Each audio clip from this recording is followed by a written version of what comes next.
The film Hocus Pocus has been out for a long time, but admittedly I never saw it until a friend of mine had it on a live stream and I watched it with her.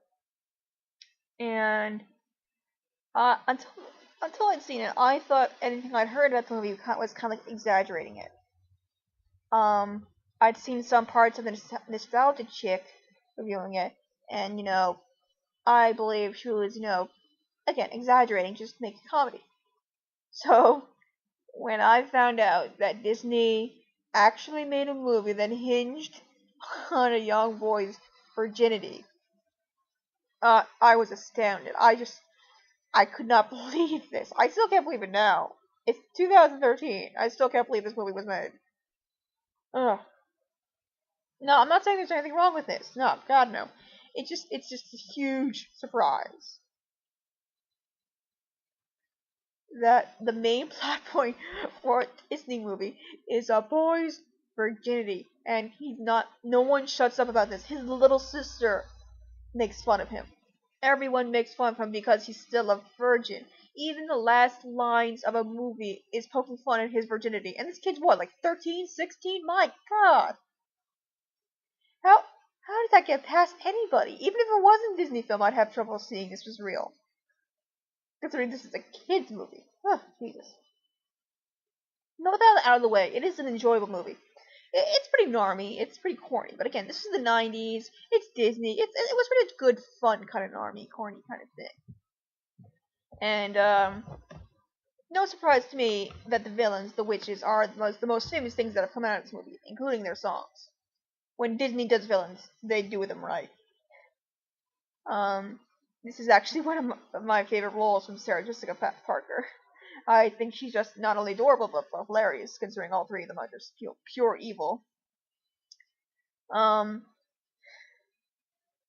their attitudes throughout the entire movie is just fun. You're supposed to not like them. You're supposed to, root against them. But at the same time, with Disney's magic, you can't help but laugh with them. You can't help but enjoy their presence. And the way their version of Put a Spell on You is a lot of fun. I like listening to it when I get a chance. And what I really wish is that they released the extended version of when Sarah Jessica Parker sings Little Children. I've been trying to look it on YouTube, but I didn't find like the direct movie version and like other people covering it, because it's very creepy. And from what I hear, it's actually based on a poem. I would just like to hear like an extended version of her singing that, because her voice is beautiful and the song itself is beautiful. It's haunting, it's mysterious, and it does the job of luring you in. The plot's pretty strange, but it's a Halloween plot, so I think that's kind of loud. And the character's fun. I don't like the little brat because this was at the age this is the 90s, and when they had little younger brother sister characters, Hollywood at the time tended to overemphasize the brattiness of the part and not really give them much redeeming features, which is extremely annoying on my part. But like I said, yeah, she's not my favorite character. But the other characters they're lots of fun, and it's just a good, feel good, laughing, oh man, this is so ridiculous kind of movie. And what I like at the end is when Binks is dead at last, and he gets to be with his little sister. It's gonna make you cry, but in a really good way.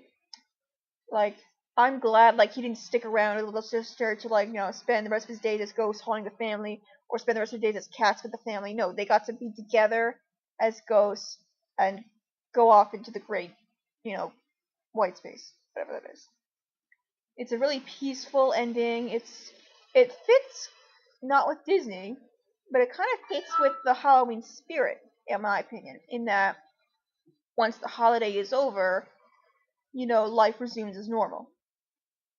And it's not that kind of was the final chance they could have to be corny, and they didn't take it. They kind of make, in my opinion, a very mature decision for this movie, and had them pass on for real, and I appreciated that. They didn't tone it down. They made it clear these characters are dead and not coming back. I feel with Halloween movies, you can either go very serious or very silly, And this took the best aspects of both worlds and made it work for kids and adults. And I think that's why it's such a good movie. And I wish more kids slash Halloween movies, the little genre we have of that, would kind of follow that trope more often. Maybe less with the virgin thing, but more with acceptance of death and what it means when Halloween actually ends. If you haven't seen it, I recommend you don't wait till Halloween to see it. Just look around on YouTube, look around, Netflix or whatever. Just give it a shot for yourself. Make your own decision. This is the kind of film that's it's still going to be around in 10 or some odd years. It's still going to be for a good laugh. It may be a little dated, but everything does eventually. This is like for a good laugh, for like some eyebrow raising, for some good music, for some good characters. It's a nice little treat, and I personally enjoy it, and I'm looking forward to seeing it again. Maybe I should see it today. Maybe I'll wait till Halloween. I'm not sure, but I'm looking forward to seeing it again when I get the chance. It's a good movie, and I recommend it. Can't think of anything else to say except I need to go try and find that song again. Where in the world is it?